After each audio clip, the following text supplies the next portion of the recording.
বৈষম্য বিরোধী ছাত্র আন্দোলনের পর এবার বাফুফের সভাপতি কাজী সালাউদ্দিনের পদত্যাগের জন্য আন্দোলন করছে বাংলাদেশ ফুটবলের ফ্যান্স ক্লাব যেগুলো আছে সেগুলো। ফ্যান্স ক্লাব বলতে দর্শকরা, এবং এখানে সর্বমোট যে সমন্বয় হিসেবে যে কাজ করছে তিনি হচ্ছে আলট্রাস বাংলাদেশ ফুটবল সমর্থকের একটি ফেসবুক পেজ বা গ্রুপ বলতে পারে।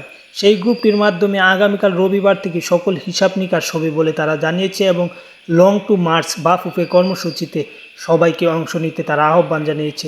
কাল থেকে তাদের একটি কর্মসূচি অনুষ্ঠিত হবে, সেটি হচ্ছে লং টু মার্চ কর্মসূচি, যে কর্মসূচির মাধ্যমে পদত্যাগ অবশ্যই হতে হবে সালাউদ্দিনের। এবং অপরদিকে সালাম মুর্শিদি অলরেডি পদত্যাগ করে ফেলেছে, এবং সালাউদ্দিন সাহেব এবং কিরণ যিনি আছে মাহফুজ আক্তার কিরণ নারী উইংয়ের চেয়ারম্যান, তার পদত্যাগের জন্য এই আহ্বান জানিয়েছে সকলকে অংশ নিতে। এবং তারা কিছু সমন্বয় কমিটি গড়ে তুলেছে যার মাধ্যমে ফুটবল থেকে এই বাজে নামগুলোকে সরিয়ে নতুন করে বাংলাদেশ ফুটবল ফেডারেশনের সভাপতি অন্য কাউকে দিতে চায়। যাই হোক, খেলার আপডেট পেতে চ্যানেলটি সাবস্ক্রাইব করে পাশে থাকুন। ধন্যবাদ সকলকে।